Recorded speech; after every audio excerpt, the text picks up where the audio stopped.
இந்த வருஷம் நான் சைக்கிளில் சபரிமலை யாத்திரை பயணம் பண்ணுறேன் சென்னையிலேருந்து. போன வருஷம் செய்ய வேண்டியது பண்ண முடியல. இந்த வருஷம் சைக்கிள். கூடிய சீக்கிரம் அடுத்த என்னுடைய வளர்ச்சி நடந்து போகணும். அதாவது வளர்ச்சின்னா அடுத்தது நான் பென்ஸில் போகணும், பிஎம்டபிள்யூ போகணுன்றது வளர்ச்சின்னு நிறைய பேர் நினச்சிட்டு இருக்காங்க.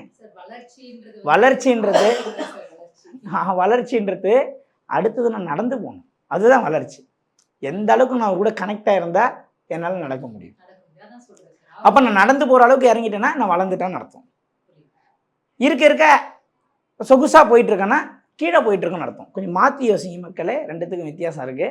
இந்த வருஷம் சைக்கிளில் போகிறேன். யாருன்னா சைக்கிளில் வரணும்னு விருப்பப்பட்டிங்கன்னா வாங்க, சைக்கிளும் நானே வாங்கி கொடுத்துட்றேன். நிறைய பேர் ஹெல்ப் பண்ணி, நிறைய பேர் சார் நான் சைக்கிள் வாங்கி கொடுக்குறேன்னு நிறைய பேர் முன் வந்திருக்காங்க. வாங்க சைக்கிளில் போவோம்.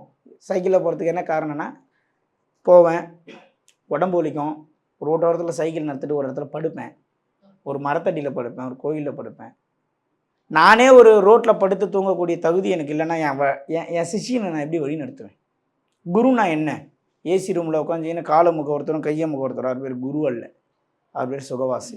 குருன்னா நினச்ச இடத்துல தூங்கணும், நினச்ச இடத்துல சாப்பிட்ணும், பட்னியாக சாப்பாடே கிடைக்கலனாலும் அன்னைக்கு நாளை ஓட்ட தெரிஞ்சிருக்கணும், அனைத்து சூழ்நிலைகளையும் சமாளிக்க தெரிந்தவன் தான் குரு. நான் குரு ஆகலை, நான் குரு இல்லை மக்களே. நான் என்ன பெருமை பேசுகிறேன்னு நினைக்காதீங்க.